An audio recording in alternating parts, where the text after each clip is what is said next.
I believe in a Louisiana that celebrates its diverse people and culture, that protects and restores its natural resources, that empowers its communities with a sustainable economy that provides opportunities for all residents.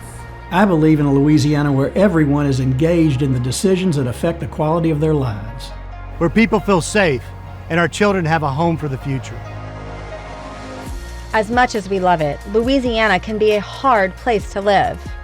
Our communities are under threat due to stronger hurricanes and increased flooding, outdated infrastructure, and haphazard development, and long-standing racial and economic disparities, all of which are worsened by climate change impacts. So how do we ensure that the Louisiana we love will be around for generations to come? Every community has a vision for their future, but making that vision a reality takes smart planning, innovation, and collaboration. And that's where we come in. At the Center for Planning Excellence, we empower Louisiana communities to reach their full potential through expert planning, policy work, and strategic development that provides pathways to health, climate resilience, equity, and economic sustainability. With Louisiana people at the forefront of our mission, our dynamic team of planners, designers, scientists, and policy experts work every day to create vibrant neighborhoods and corridors, safe streets, parks and green spaces, public art, and a sense of place. So what does this look like? Over the past year, CPEX has supported the development of Louisiana's Climate Action Plan, the first in the Gulf South. Help 6 high-need parishes make improvements in connectivity and parks to improve community health. Guided state agencies to transform their operations to better tackle the impacts of climate change. Created a model solar ordinance to empower Louisiana towns and parishes to benefit from solar energy while protecting their community character. Collaborated with state officials to pursue unprecedented federal funding to invest in sustainable energy infrastructure. Conducted home weatherization outreach events to guide North Baton Rouge residents through home improvements, utility savings, and weather preparedness. Hosted the 17th Annual Smart Growth Summit to connect experts and thought leaders from Louisiana and across the nation to share knowledge, ideas, and innovations that will move us closer to the future that we believe in. As Louisiana needs change, CPEX will continue to evolve. We will be here to face the challenges head-on and bring the innovation, vision, and technical expertise that Louisiana needs to move forward. None of this would be possible without our members. When you become a CPEX member, you are joining a community working toward a better Louisiana. Together, we can leverage the power of planning to secure the bright, resilient future that our people deserve. CPEX, planning for our people, planning for our future.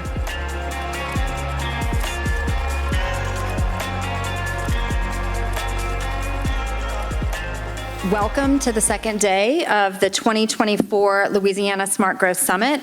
Again, I'm Camille Manning Broom, and I have the pleasure of being the president and CEO of this wonderful organization.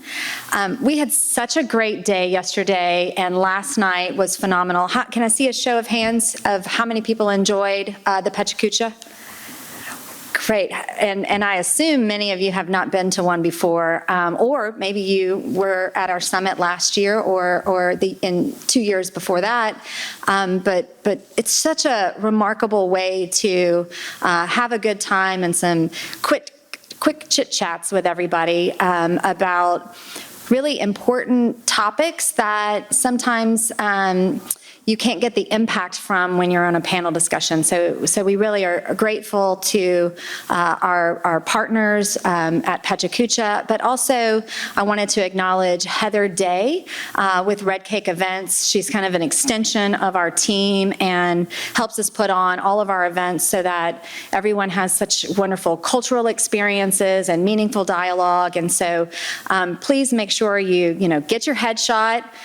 You can get your aura with TJ Black, and we also have the cartoon artist, and so I hope that you're enjoying yourselves. This morning, I want to just express my appreciation to everyone and also acknowledge our summit sponsors who make this event possible through their support, and to our amazing speakers who travel to share their experiences and expertise with us. And a huge thanks goes to our board of directors and especially the entire CPEC staff who've worked so hard to make this summit amazing. Thank you all for participating. Unfortunately, I have to share some bad news. Our cultural element performer, Shakondria, was involved in a car accident on her way to Baton Rouge from New Orleans this morning. We understand that she's okay and everything's all right, but we also just are sad that that happened to her and want to keep her in our thoughts today. So let's get started. I'll be brief, but I want to share a quote that I love and think is so important and critical for us to think about. In his book, Future Shock, the American writer and futurist Alvin Toffler observed, "The illiterate of the 21st century will not be those who cannot read and write, but those who cannot learn, unlearn, and relearn."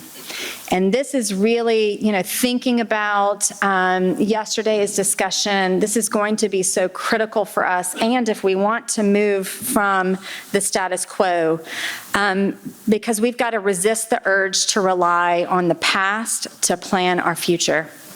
I hope the summit can be part of this process, helping us question what we think we know and providing opportunities to engage with and embrace innovations, new ideas, and new perspectives as we plan the best and brightest possible future for us. So first, I'd like to also, before we get started with our plenary speaker, who I'm so excited about, I'd like to acknowledge our session sponsor, WRKF, plus all the sponsors of the summit. We couldn't do this without you. This session is approved for continuing legal education credits. So attorneys, you should have received the CLE at check-in. And then planners, landscape architects, and lead professionals may also receive credits. So you can go to the continuing education credit in the foyer for that information. So now let's get to A.R. Siders. She directs the Climate Change Science and Policy Hub at the University of Delaware. She's an associate professor in public policy, marine policy, and geography, and a core faculty member in the Disaster Research Center. Her research focuses on the ethics and evaluation of climate adaptation strategies, and she's an advocate for audacious adaptation. She has a JD from Harvard and a PhD from Stanford. Please help us welcome A.R. Siders.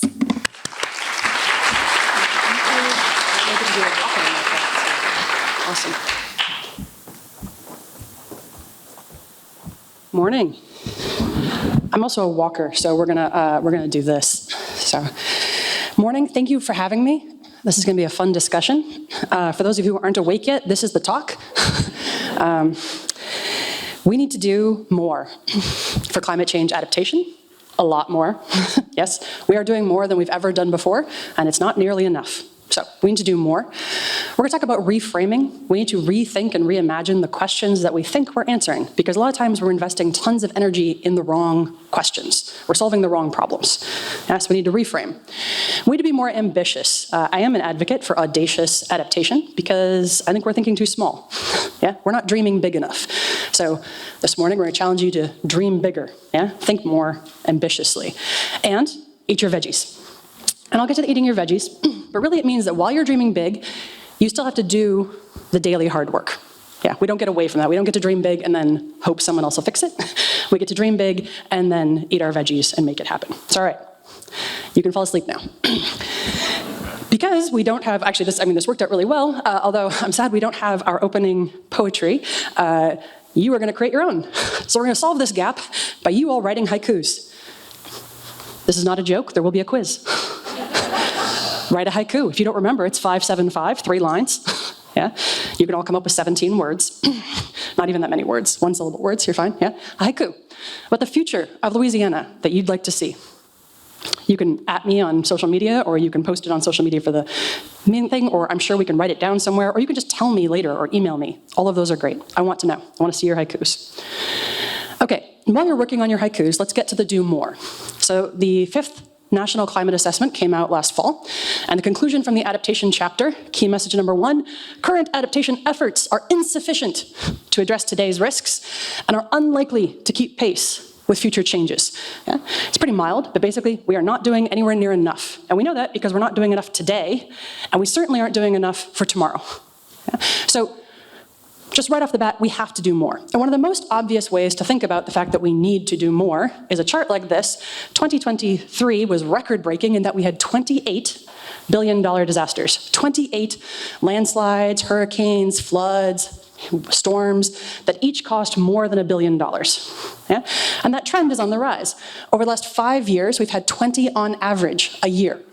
That's up from 3 on average in the 1980s, and that's after cost and inflation adjustment. Yeah? Louisiana alone is averaging 6 a year. Yeah? That's up from just under 2 in the 1980s. So the number of gigantic disasters every year is going up. Now, some of that is climate change. Some of that is because we are building in places that we know are exposed to those hazards. There are other reasons as well, right?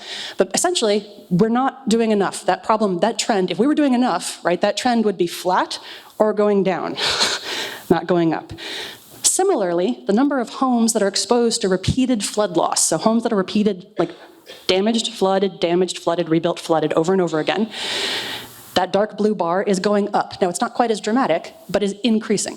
So over a decade, 2009 to 2018, FEMA helped roughly 45,000 people to mitigate their repetitive flood loss. 80% of those by buying them out. 45,000 homes. Over that same time period, we had 64,000 homes become repetitive flood loss, which means that we aren't even keeping up.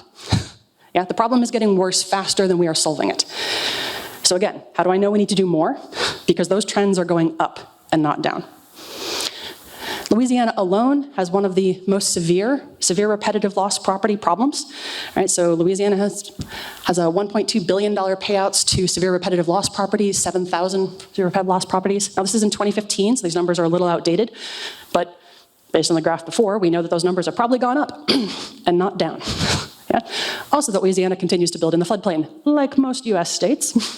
So we're continuing to make that problem worse. One home has flooded more than 40 times, received a payout of almost $500,000, even though the home itself is worth less than $100,000. So the problem is getting worse. We need to do more. And not just more of what we've been doing, but new kinds of things that are more transformative, more ambitious. Yeah? We can double down and do more of what we're doing, but we also need to try and do more things. One study, which I just appreciated the half full, right? So they looked at global coastal adaptation and decided that we are halfway to full adaptation potential. Now, I have questions about how they knew what full adaptation potential was, but, right, we're halfway. So that tells me that we've done as much adaptation, more adaptation than we have ever done before in the past. We're spending more money, we're doing more things, we have more people working on this problem, and we need to do at least twice as much. Yeah? So at least, whatever you are doing, double it. Probably more, but at least that amount.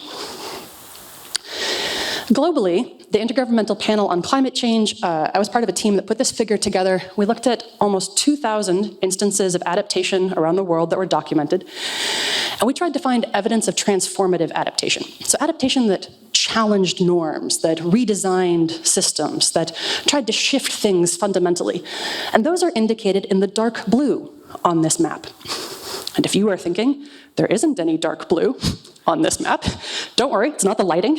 You're right. It's because we found no evidence of transformative adaptation. To be fair, we had to find 3 studies for it to show up in dark blue. So that means that it wasn't a single square where we could find 3 out of 2,000, 3 instances of transformative adaptation. So that means that our major way of dealing with heat wave right now is to turn on the air conditioning. Is it unlivably hot? Well, maybe you should take a nap in the afternoon instead of working. That's our solution. Are you dealing with massive flooding issues? Maybe you should jack your house up.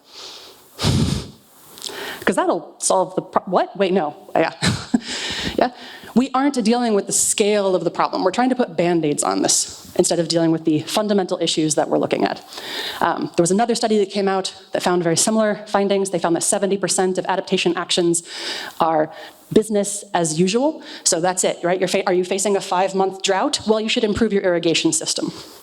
Yeah, not things like maybe we should stop growing water-intensive crops in the desert, but we should improve our irrigation systems, right? Not that we should redesign our cities or redesign our buildings to be better weatherized, but you should turn the air conditioning on. Do you see where I'm going with this? We need to do not just more air conditioning, but a totally fundamentally different way of addressing the problem that gets at the scale of the issue we're trying to solve. All right, so to do that, we need to reframe a little bit. And I'm going to talk about a couple ways of reframing. So reframing is actually coming out of the business literature and the design literature, but it's essentially about trying to think about the problem that you're solving and see if there's a different way to solve it. And I'm going to start with what sounds like a silly example, but it's a classic one. So the problem is the elevator is too slow. People in apartment complexes don't like waiting for the elevator. The elevators are too slow. Okay, if that's your problem, you have a very limited number of solutions. Basically, you have to make the elevator go faster. And there are only so many ways engineering-wise that you can make the elevator go faster. But if we step back and we say, maybe the problem isn't that the elevator is too slow. Maybe the problem is that people don't like waiting, that waiting is annoying. Well, they found a really interesting solution to this. The solution is to install mirrors next to the elevators, because then we all like looking at yourselves. And I don't mind waiting that extra 10 seconds for the elevator to come. Yeah, I wish I were joking. That is actually, have you noticed how many mirrors there are next to the elevators? It is an engineering solution to this problem. Yeah? So this is what I mean by reframing the problem. Yeah? If you find yourself thinking about a problem where you're like, oh, there's only one solution, you might need to reframe. I study buyouts. So this is one of the classic studies that I always come across is, oh, we couldn't possibly buy out homes because we would lose tax revenue. Okay, well, if you're worried about losing tax revenue, then you have really limited options, yeah? You can increase the taxable property value. That's the only solution here, yeah? You can put in more buildings, and you can make more expensive buildings. Those are really your only options here, if the problem is that we need more property tax revenue. But is that the problem? Isn't the problem instead, how do we sustainably and viably fund local governments over time? That's a different problem, right? And that opens up an entirely different set of solutions that might have nothing to do with property tax revenue. Yeah? Suddenly we could talk about things like other sources of revenue. Yeah? We could think about other ways of providing funding. We could think about which responsibilities should be funded locally. All kinds of options go on the table if we reframe the problem not as we have to maintain property tax value, but how do we sustainably, viably fund local economy, like local governments. Yeah? So if you find a problem where you're narrowly defined, think about how you could reframe it to see if you're answering the right question. Another one, to stick with this, but another way to reframe this is, we're going to lose property tax revenue. If you are from St. Tammany Parish, I apologize and don't raise your hand. All right, this is not a shout out. This is so these are some really back of the envelope calculations. So I'm sure these numbers are wrong. You can tell me about it later. You can tell me about it now. But I'm going to tell you it doesn't matter unless I am off by a very big order of magnitude. Okay? All right, and this is why. So yeah. St. Tammany Parish has 426 severe repetitive loss properties, or it did in 2017. Let's imagine that we bought out them all, yeah? Average home value, according to Zillow, is about $260,000. As best as I can tell from your strange Louisiana millage property tax rate, it might be somewhere between 0.6 and 0.9%, yeah? Sorry, I really don't understand millage rates, but bear with me, yeah? All right, that means that buying out all of those homes would cost about $830,000 in property tax revenue, which is less than 0.5% of the parish's property tax revenue.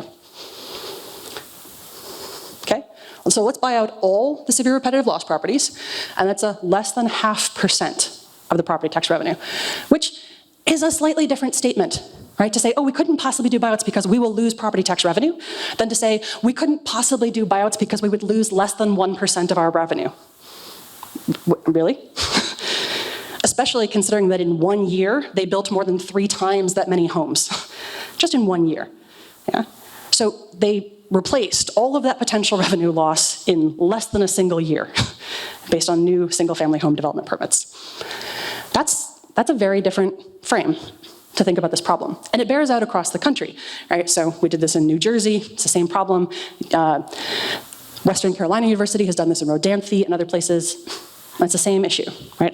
I've yet to see it go above 2%. Now it could, right? It depends on the size of the number of buyouts you're thinking and the size of the other homes that exist and all these other kinds of things, but it's a very different problem than I think we tend to think about it as. Oh, sorry, there are other numbers on rebuilding in the older. The other reframe, which is a bigger reframe that I want to think about, is what we are all trying to do here. Camille said it when she said, we're trying to build a better, brighter future. For Louisiana, for Delaware, I'm from Minnesota originally, for everywhere. Yeah? We're trying to build a better future.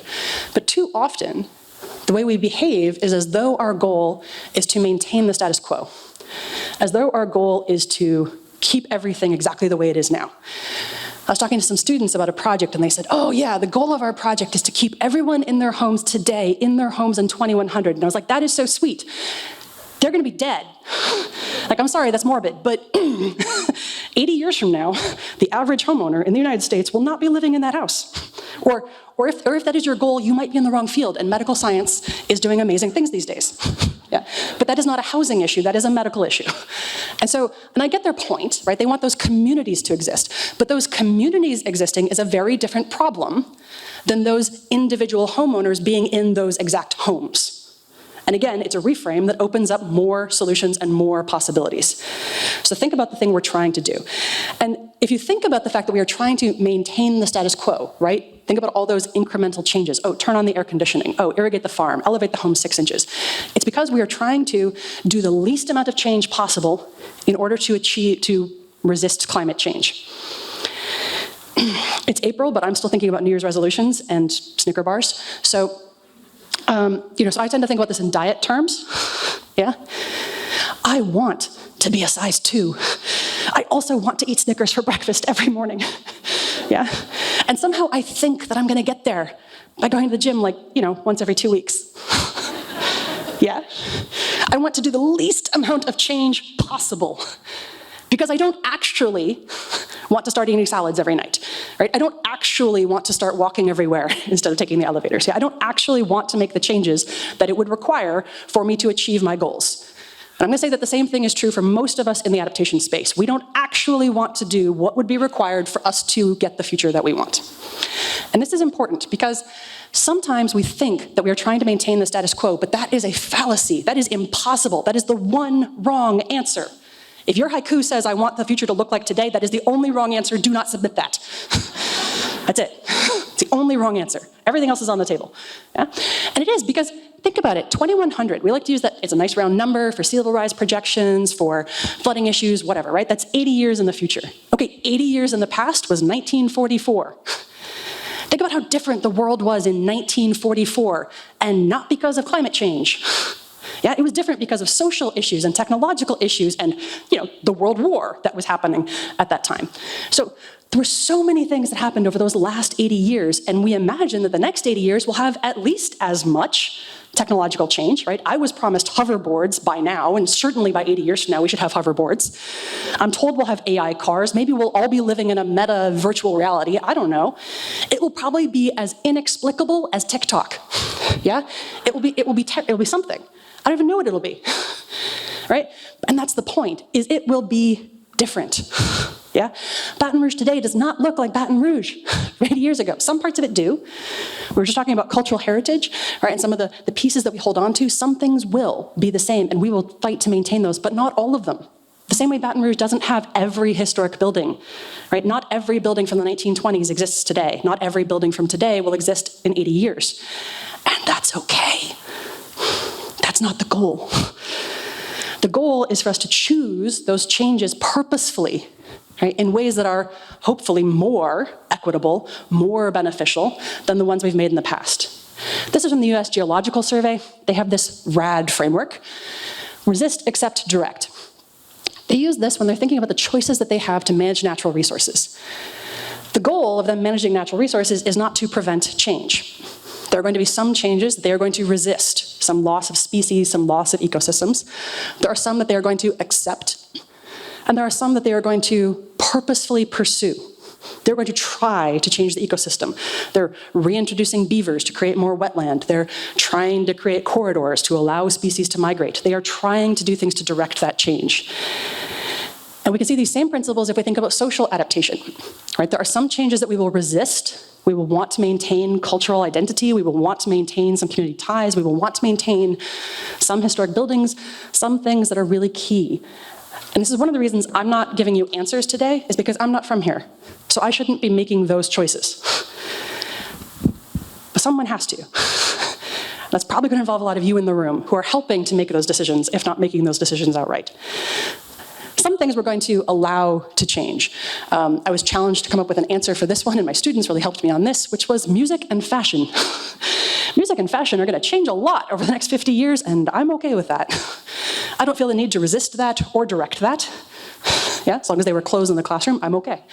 But they're going to change. We're going to allow things to change. We're going to allow technology to advance. We're going to allow other things to happen, and we're not going to feel the need to direct it or resist it. Maybe you will, because you feel very strongly about one of those two. Right? And then we're going to purposely pursue change. Right? Think about your hometown. Think about how much you love your hometown. Think about how much there's something you hate about your hometown. That one-way street that drives you nuts. Yeah? The lack of parking. The fact that there's no used bookstores, that coffee shop is terrible. I don't know, pick one. Right? There's something that you want to change. No matter how much you love that place, there's something you want to change about it. And we get to make that choice. And sometimes we get too focused on the tools. We get too focused on, are we using retreat? Are we using advancing? Are we using accommodation? And we forget that the whole point of using those tools is to build a future, is that those are adding up in combination to a future.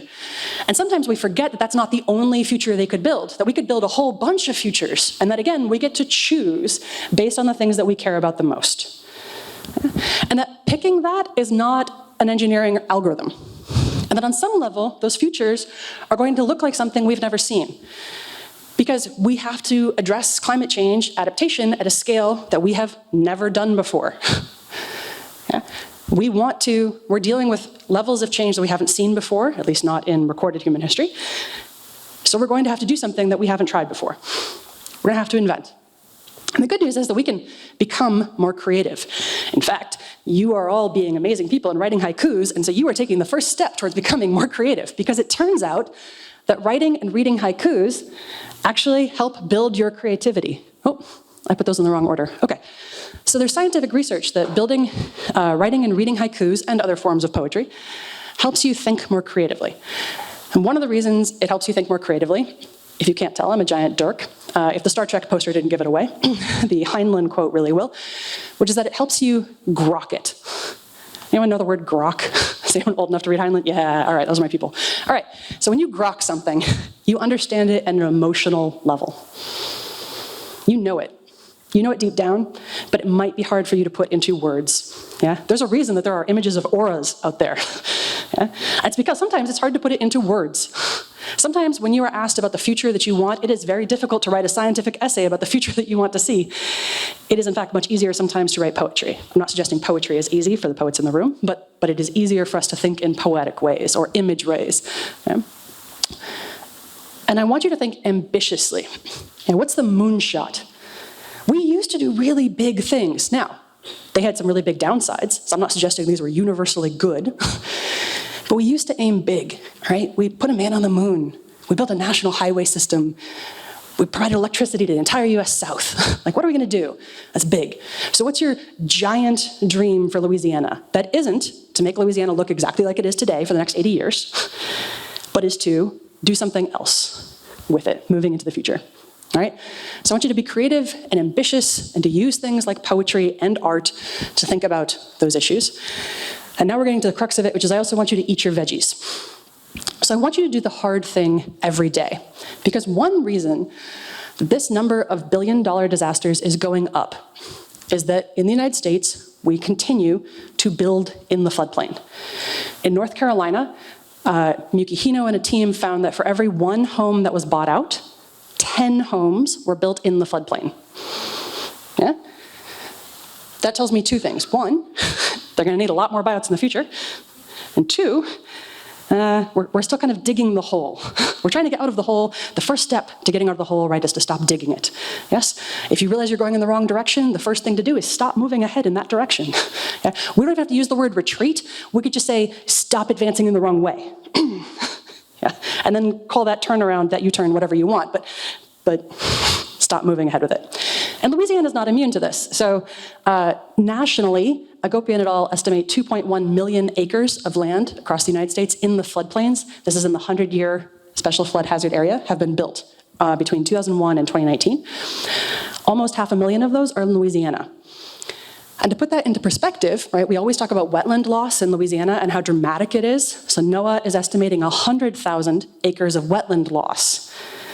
4 times that have been built in the floodplains. Yeah? So Louisiana is actively making the flood problem worse. It's putting more people in areas that we know will flood, not a matter of if, but when, right?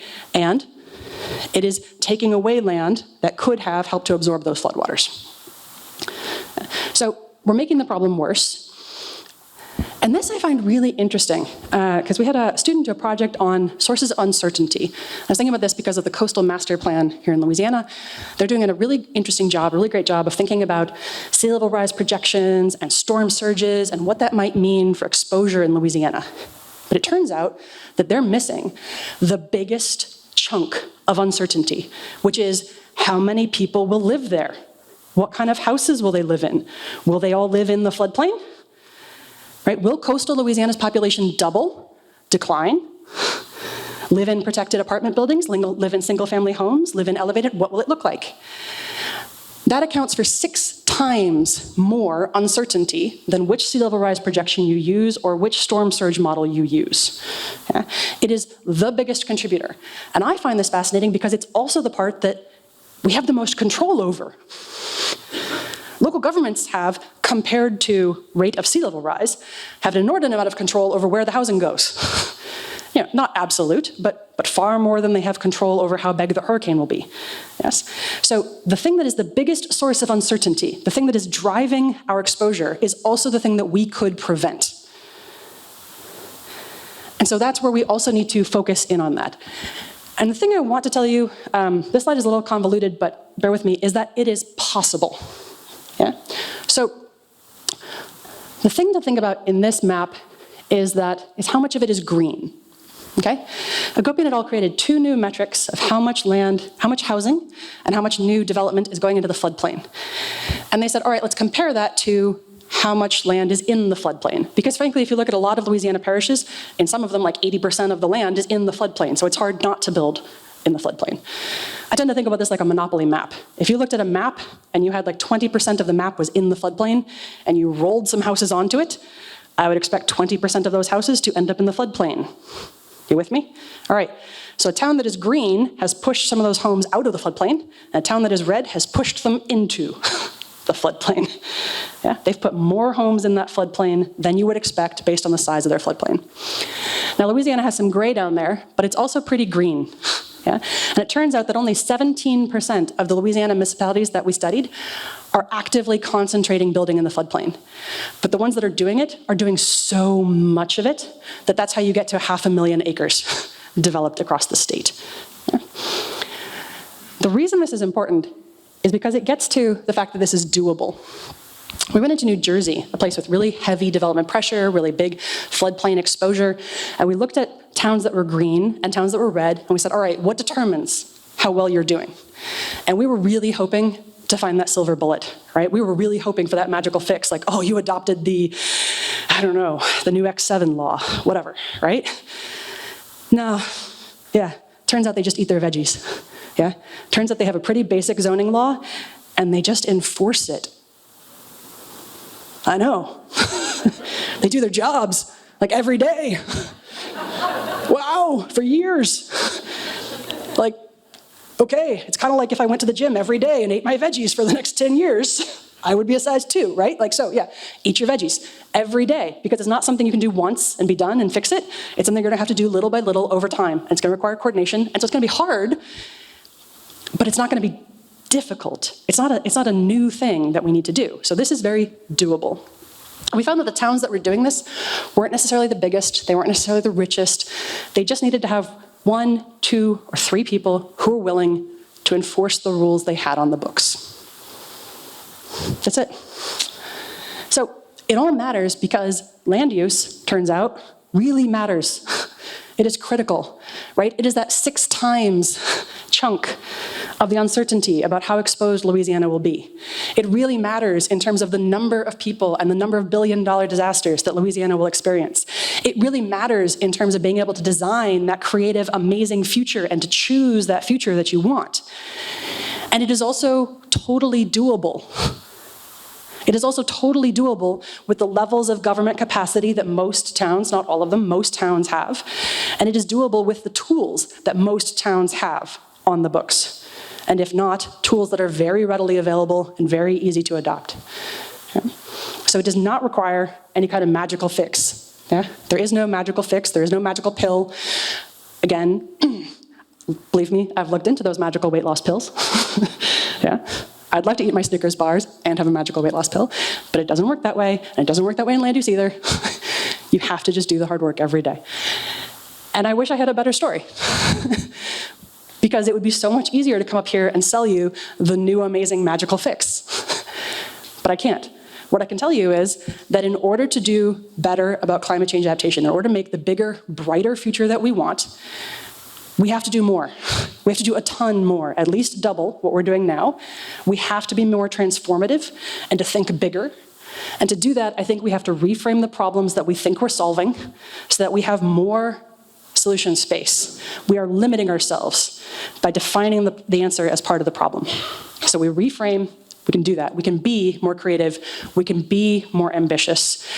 And once we have that amazing, ambitious moonshot goal of the world that we want to develop, that we want to work towards, we're gonna commit to eating our veggies and going to the gym and not allowing development in the floodplains and building better homes and thinking about bigger picture land use issues, because we're gonna do the hard work every day to make that future possible. Because, and I will end with Saint Antoine d'Exupéry from The Little Prince, right? When it comes to the future, climate scientists, we spend a lot of time about predicting it, but it's not about predicting it, it's about making it happen. So we have the choices, we have the tools, and we can make that happen. And that is my motivational speech for your morning. Thanks.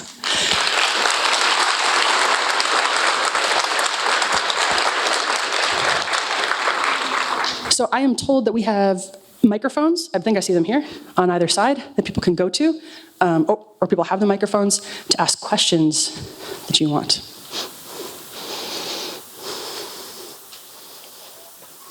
Yeah, hey. Can you hear me? Yes. Okay. It's Camille. Thank you so much. I'm just the biggest fan, and we have these conversations in the office all the time.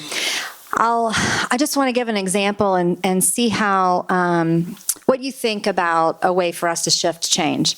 So I'll pick on Baton Rouge because I'm from here and I can do that. So we had a massive flood in 2016.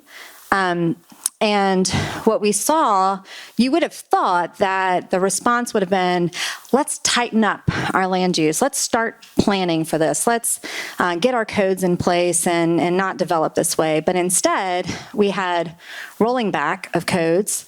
And also, we've had extreme development, unhinged, sprawling development in floodplains in Baton Rouge since that time.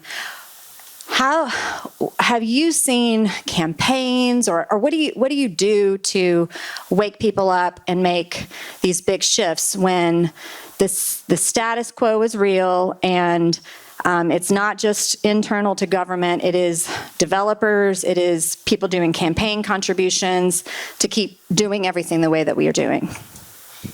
It's a great question, and it's a real challenge in a lot of places, right? Because I say that we have the tools and they're easy to implement. And what I mean is that like zoning codes are pretty standard legal tools, right? Or easements or riverbank conservation zones, right? Those things are pretty standard legal tools. But you're right, that politically that doesn't make them easy to adopt. And I think there's a couple things here. One of which is that we've seen pretty mixed evidence of motivating people out of fear. Yeah?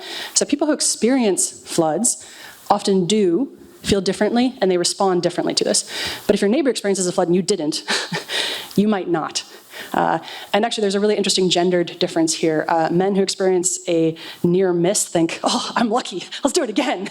And women who experience a near miss think, oh, thank goodness I didn't get hit, I should never be in that scenario again. Which also leads into an interesting gendered dynamics in terms of who wants to move after a hurricane and who doesn't.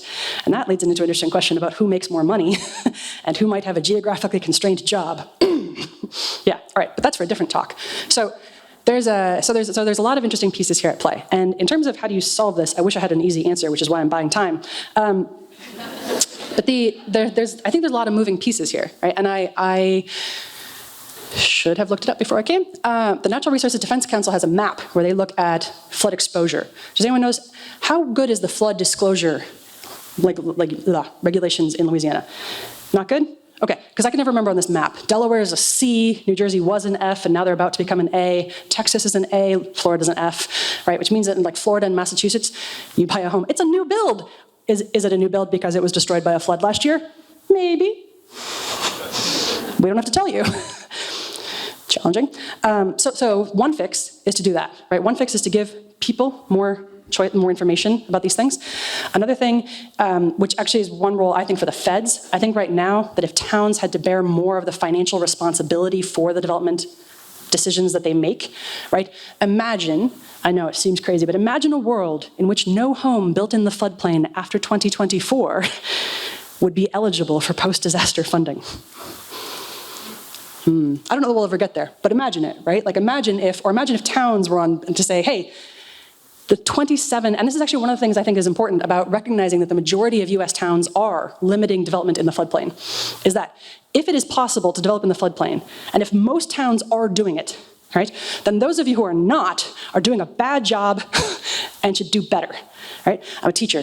Okay, if 87% of the students in my class fail the midterm, I've probably done something wrong, and I should fix it. If 87% pass, I think that 13%, I think it might be you. And I think you should fix it, and I'm okay with you having responsibility for the fact that you failed it.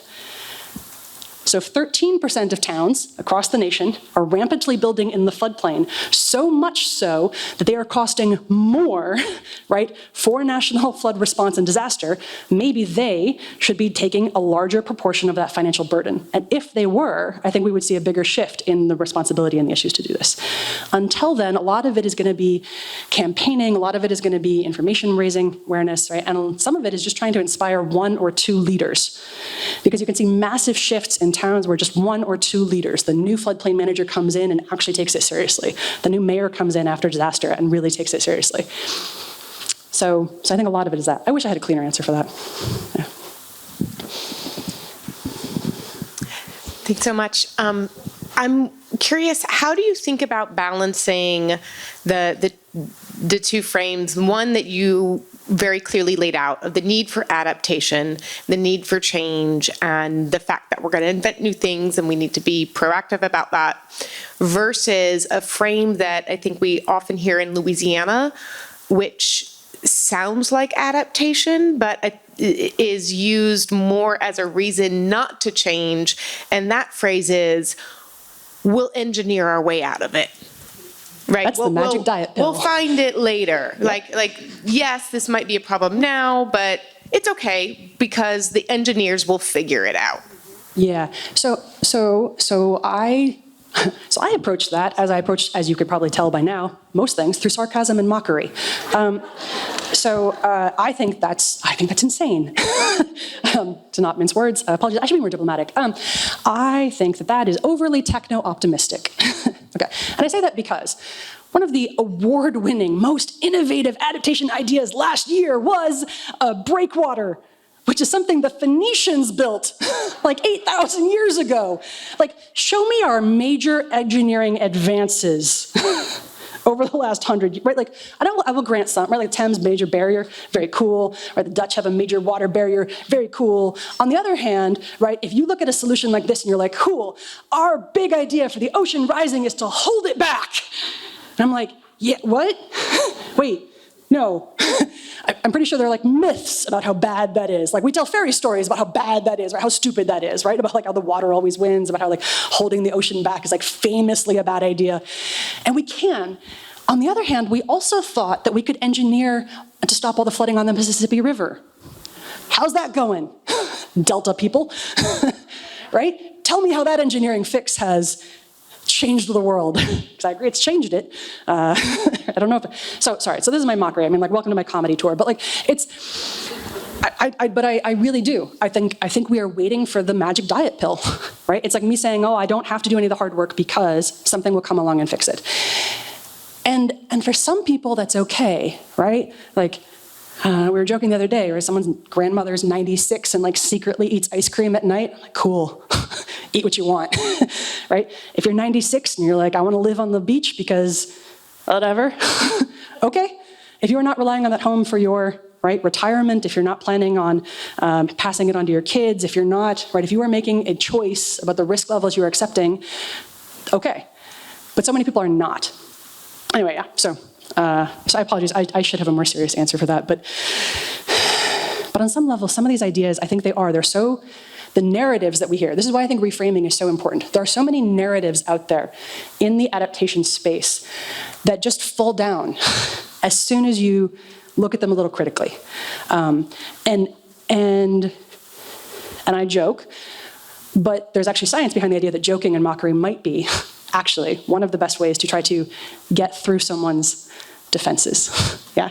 Because if you can point out that their idea is itself patently absurd, right, then we're not gonna have a debate about figures and facts, right? We're gonna try and punch through that.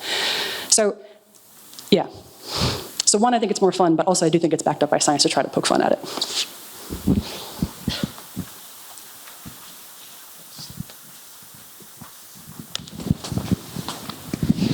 Thank you. I was hoping you'd go back in thought to your slide with the map of the world and you don't have to look at it, but the one with no dark blue? Yeah. Where are the places that are closest to being audacious in their adaptation, and especially out of this country? Where can we look? So, well, all right, it won't surprise anyone that the Netherlands is pretty high on this list. Yeah. The Netherlands is high on this list because of the scope of its ambition. Not necessarily, I think, because of how well it's doing, but the scope of its ambition. So they are doing things on a massive scale because on some level they recognize the extent of the problem. Right? So they are building the biggest, not just seawalls and levees, but like the biggest ones in the world, right? To the point where they turned an arm of an inland sea into a lake. Right? Things that you couldn't do for environmental reasons here in the US, but they did because they feel like it's so massive. They do beach nourishment on a massive scale, right? But they're also doing relocation on a massive scale that we don't see. And so one of the things I think is interesting about the Netherlands is, because especially when I talk about managed retreat or relocation, people will say, oh, why don't we just do what the Dutch do? And they usually mean, why don't we build a series of walls and levees? And I'll say, we should do what the Dutch do, which is to think about a 10,000-year storm, right? Not a 100-year storm, but a 10,000-year storm. Like imagine if we were building for a 10,000-year storm, heck, a 500-year storm. Right? It would totally change our design principles. It would totally change our land use planning if we were just thinking 500 year instead of 100 year. So I think they're doing part of it on the ambition scale. I don't think we can pick up their ideas and use them because they're dealing with a totally different scale. They're also investing way more of their GDP than I think we're willing to. I'd love it if we did, but wouldn't everyone love more money to work on this problem? But yeah, I think that is one of the keys, is if we could think longer term and bigger picture, like the Dutch would be pretty awesome to think about. Yeah. So if we're gonna do a Dutch dialogue or any of those kinds of things, don't focus on the details of their engineering, because that's not what's relevant. What's relevant is, why are they using the bigger thresholds? Why are they thinking bigger picture? How are they thinking holistically? How are they combining these different tools to think about layered defenses and pathway defenses instead of one-time actions? Yeah. Hi. Hi. So I thank you for your presentation and also your comedy tour, because I'm enjoying it.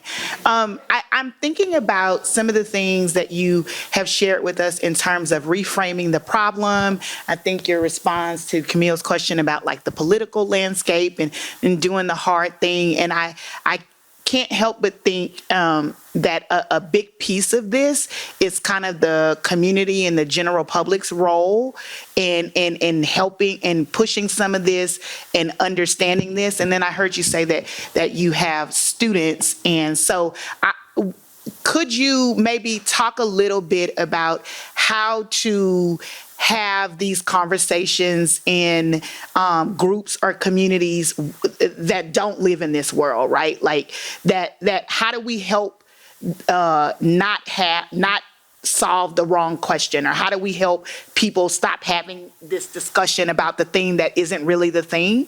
And then I was wondering if you could also recommend maybe some introductory reading to share with other educators who may have students who need to know about this. Yeah, so, sorry, I'm grinning like a fool, but I don't think I have the slides in this deck, so I don't think it helps. So one of my big ways of trying to do this right now is I'm a giant geek, which means I'm also a video game nerd, and I'm a climate fiction nerd. So some of my biggest recommendations for reading about trying to get to people are climate fiction books, and specifically climate fiction books that don't say the words climate change. My aunt and uncle are climate deniers. They're never going to pick up a book that says award-winning climate fiction. Yeah, but they will read Barbara Kingsolver's Migrations, right, which is about climate change and how it will affect bird and butterfly migrations, and they care a lot about nature and conservation, and so, ooh, that's an interesting conversation starter in a way that this isn't. And video games may sound really esoteric, but one, I work with a bunch of 20-year-olds. Two, I'm a geek. Three, the United Nations Gaming Playing for the Planet initiative estimates that 3 billion people on the planet play video games. So the reach of video games is gigantic. And I think about this a lot because I actually just had a colleague play a game called Floodland with me. It's a new video game out where they don't say that it's New Orleans post-Katrina, but it's pretty clear that it's New Orleans post-Katrina. Yeah, like it does everything except have the welcome to Louisiana sign. And you are playing as a community who's trying to make decisions about, do you invest in housing first or food first? Do you explore first? Do you take in those refugees knowing that it'll make your food stores worse? Like, how do you think about these decisions? And that game is going to be played by millions. Yeah. Beyond Blue is a game that was played by something like 12 million people. It's about ocean resources and exploring the ocean.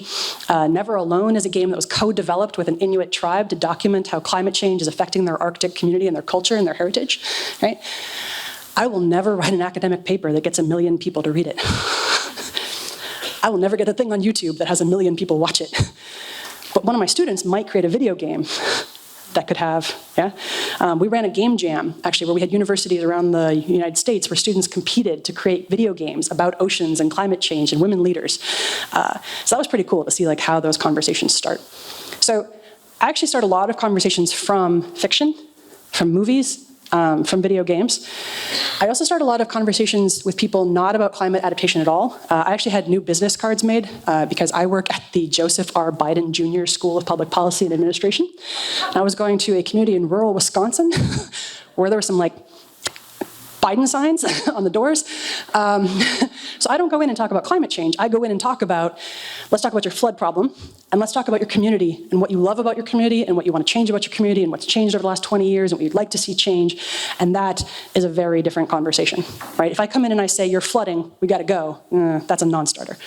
And I think the Center for Planning Excellence has actually done some of these in the past. I know Louisiana has had some of these conversations with communities in the past. And I think we need a lot more of this with communities. And this is always a challenge, right? Well, I was about to ask if you all have gone to planning board meetings, but you're planners, so yeah, probably you have. But most people, you ask an audience like that and they don't, no one's ever gone, right? Because like, there's one person from the audience. So I think some of this is also trying to get people engaged in local government for anything, for any reason. Because if you can start a conversation about where the new school should be built, cool, let's have that conversation. And then I can sneak in a discussion about how it shouldn't be in the floodplain. But if we could influence that the new school would be built outside of the floodplain, well, that probably influences where the developers build the new housing, and that probably influences where the new roads go, right? So if I can start with one conversation like, where should the new hospital go? Where should the new school go? I can have a huge conversation. And I can get a lot more people interested in where should the school be built than I can get interested in, would you like to talk to me about your 500-year floodplain? Yeah. The way we talk about it is also important. So I don't talk about the 100-year floodplain very often if I'm not in this space. I talk about the flood zone where you have a 1 in 4 chance of being flooded before you pay your mortgage. Because that's what a 100-year floodplain is. Yeah? 1% chance every year, 30 years. I know my statistics are a little off. It's actually more than 1 in 4, but close enough. Yeah? Delaware is building in the 10-year floodplain. That's a 96% chance flood zone. Yeah? So the way we talk about these things, I think, also has to change. Yeah, we can't use these jargons.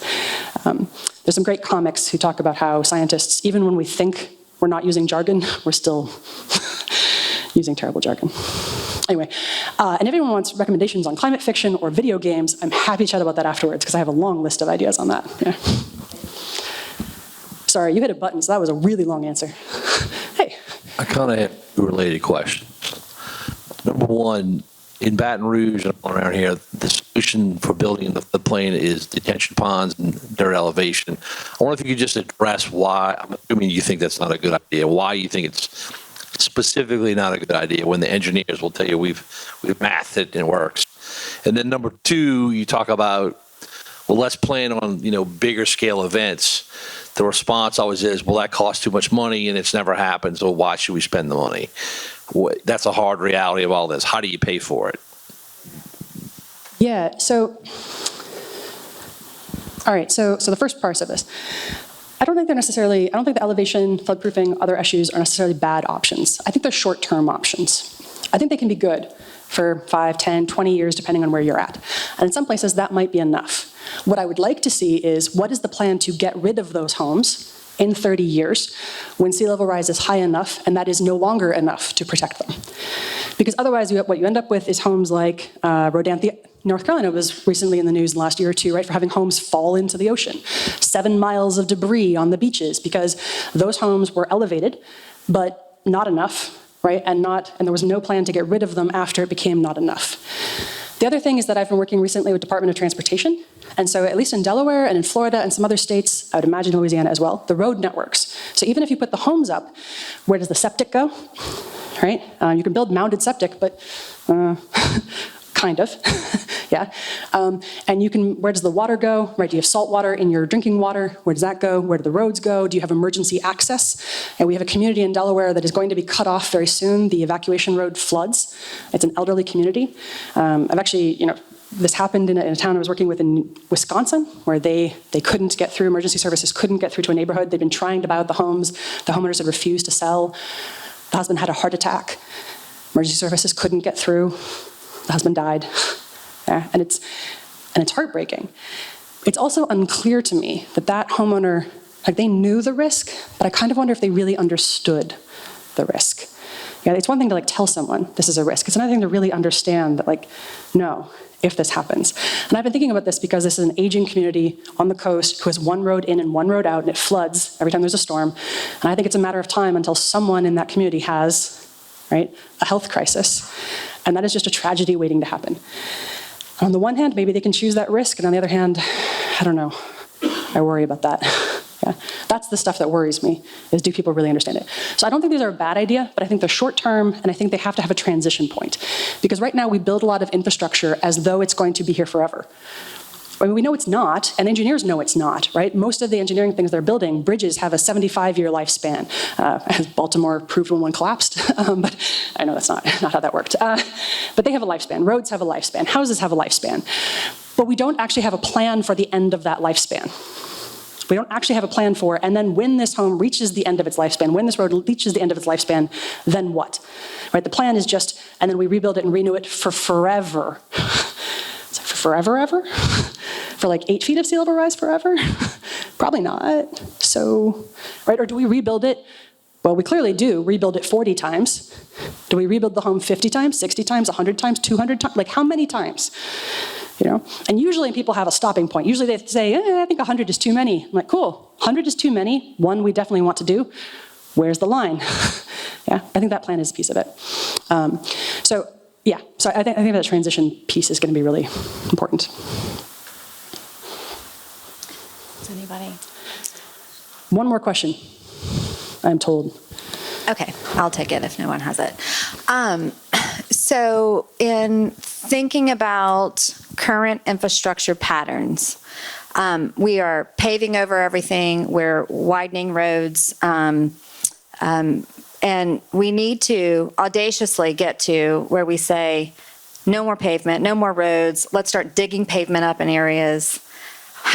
Do you see any places going in that direction, having those conversations? How do we begin having those conversations?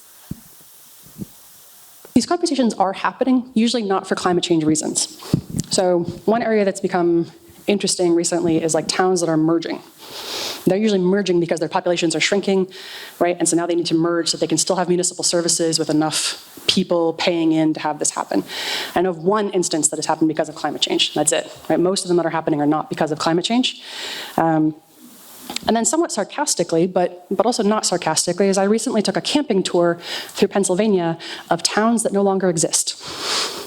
Yeah? So does this happen? Has this happened? Yes, many, many, many times. Yes, I grew up on the Iron Ore Range in the Rust Belt. This happens a lot. Yeah. So it happens a lot, but a lot of times it's not happening because of climate change. And it's not happening with a good plan. Like it's happening, but it's happening without the planning behind it. And I think that is also an area that we should all be concerned about, because I am convinced that if this kind of retrenchment or if this kind of reallocation is going to happen, it will be much better done, much more equitably done if there's some kind of plan than if it's just people deciding in an ad hoc way. Yeah. That kind of long-term planning is really difficult to do, and a lot of times it's hidden. So it's places that are having conversations around smart growth. Yeah? And that smart growth just happens to have a great, we want to invest in new high-density areas. Also, by the way, let's not put those in the flood zone. Yeah? So they're not advertising the fact that this is happening for climate change, but it is still happening that way. And so I think we can do a lot of work there where climate change doesn't have to be at the forefront of having those conversations start to happen. All right, I think that's my time. We're moving on to the next thing, yes? Okay, perfect. Thank you all for that, appreciate it.